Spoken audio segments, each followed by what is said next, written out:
What's happening, beautiful people? My name is Dirty Mike, and welcome to the top 5 formations in Ultimate Team.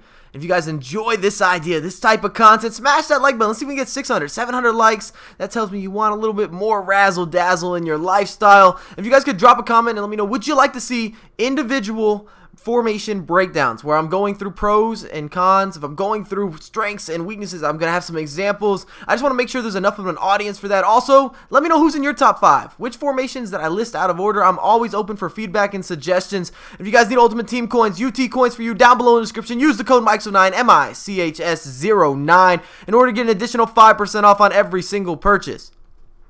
To kickstart the countdown at number 5, we've got the 3-5-2, and it's still a very popular formation in FIFA 14, and it's pressure orientated. So when you lose the ball, you're trying to induce as much havoc as possible. I call it a go big or go home formation, because if you're playing an opposition who is able to get through on the wings or break down your 3 center backs, there could be a lot of trouble on the horizon. You got to make sure that your 2 CDMs are very defensive orientated. It allows you to more so have the 3 at the back that you don't touch, and then you can chase everywhere with those CDMs. But at number 5, 3-5-2.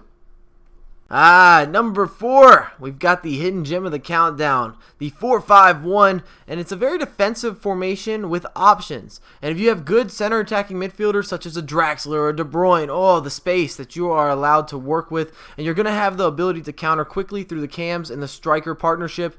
And I love that the wings, they come in a little bit slower. It's almost a second counter attack, and it helps for build-up play. You always have someone to pass to in the 4-5-1.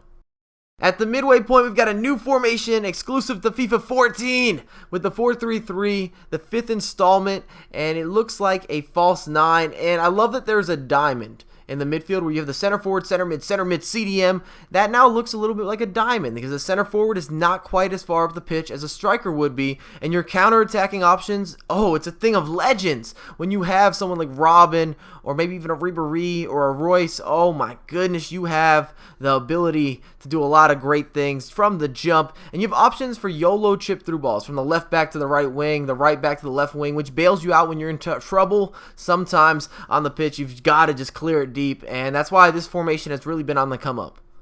At the runner-up position, we've got my bread and butter, the 4-1-2-1-2, and this formation is so consistent, and that's why I have it so high. Every single year, it seems like a formation that you should probably have in your back pocket, and the only problem that I have with the 4-1-2-1-2 this year is that too much is dependent on that cam. And when you're playing against a mirror matchup, so another 4-1-2-1-2 or possibly a 3-5-2, something that really bunches up the middle, sometimes it gets a little bit more difficult to have that nice, sexy build-up or the counter-attack or get the strikers the ball in the position they need to have the rock. But overall, it's still fantastic, and I highly recommend the 4-1-2-1-2. I co-sign it to the death of me. Topping the charts, we have the 4-2-2-2, and I'm in love with this formation this year. It's really grown on me. I go back and forth when I'm playing wagers, usually in the 4-1-2-1-2 as well as the 4-2-2-2, depending on my opposition, depending how I'm feeling on that day. But I love this formation because it counters so many different lineups and different setups, and it has different forms.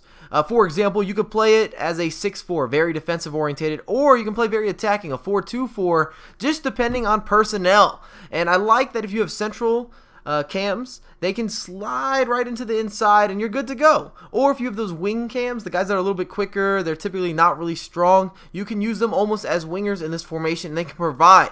So whatever your play style may be, the 4-2-2 will give you options once you've learned it. You've learned how to use and abuse, and it has great spacing. Everything feels very natural when you're defending, when you're attacking. It seems to be a very good push and pull formation. And if you guys enjoyed the video, drop a thumbs up, subscribe to my channel, follow me on Twitter at MICHS09USA, and I have a lot more content coming for you ASAP.